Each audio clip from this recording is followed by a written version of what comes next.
खरीप 2023 मध्ये दुष्काळी परिस्थितीमध्ये राज्य सरकारने 40 तालुक्यांचा समावेश केला होता।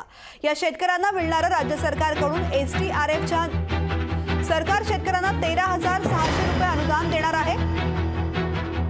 एकूण 3 हेक्टर पर्यंत शेतकऱ्यांना मदत मिळणार आहे। आचारसंहितेपूर्वी राज्य सरकारने महत्त्वाचा निर्णय घेतलेला आहे। शेतकऱ्यांसाठी ही आनंदाची बातमी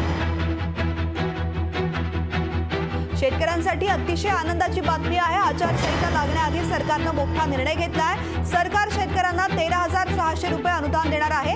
राज्य सरकारकडून SDRFच्या नियमाप्रमाणे हेक्टरी 13,600 रुपये अनुदान दिले जाणार आहे।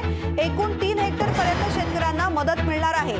2,443 कोटी 22 लाख रुपये मदत मंजूर झालेली आहे। आचारसंहितेपूर्वी राज्य सरकारने हा महत्त्वाचा निर्णय घेतला आहे। मात्र यामध्ये विशेष महत्त्वाचं म्हणजे 40 तालुके सोडून उर्वरित राज्यामध्ये 1000हून अधिक महसूल मंडळ दुष्काळामध्ये उशिराने समाविष्ट केली होती।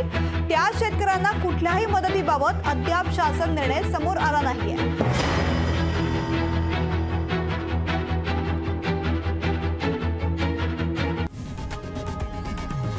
लोकशाही मराठी ऐका, पहा, जागरूक रहा।